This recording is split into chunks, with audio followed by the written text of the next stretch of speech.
Voilà.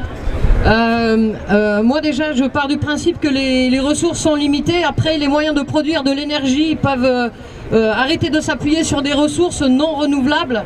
Le problème aussi c'est que les industries dont on parle, le plan de rigueur, tout ça, c'est que l'économique est passé au-dessus du politique au lieu que le politique détermine l'économique.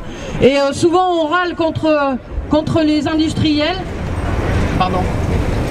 Et en plus, on parle des industriels qui arrosent largement les partis politiques actuellement, de la droite à la gauche.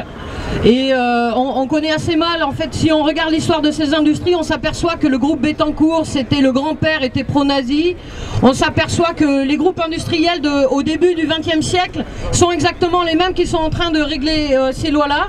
Alors moi j'invite tout le monde à lire un petit peu, que ce soit Tchakonine, le viol des foules par la propagande politique, qui est écrasant de vérité en ce moment, de se replonger dans des textes de Guy Debord qui sont vachement actualisés en fait, aussi de lire Pourquoi la défaite en 42, parce que par exemple, il y a peu de gens qui le savent, mais avec quoi les chars et les camions allemands ont roulé à la Seconde Guerre mondiale? Ils roulaient avec Texaco, ça veut dire qu'à la Seconde Guerre mondiale, tous ces groupes-là étaient pro-nazis parce que le communisme descendait, qu'il fallait une petite guerre pour massacrer tout le monde et remettre un petit peu les idées du côté des industriels.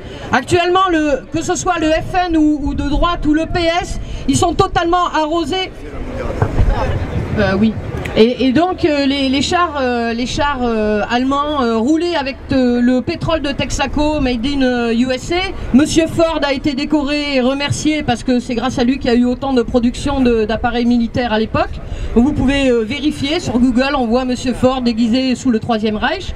Ça veut dire que les peuples ont toujours essayé en fait de faire les choses bien et les élites qui s'en sont toujours chargées les ont toujours trahis. Donc c'est exactement la même chose et en plus, j'étais gêné tout à l'heure parce qu'on disait oui l'Europe, mais en fait on a des groupes industriels qui se servent aussi en Afrique, les peuples aussi là-bas sont totalement spoliés, déplacés et moi je suis un peu pour la révolution totalement mondiale et pas qu'européenne.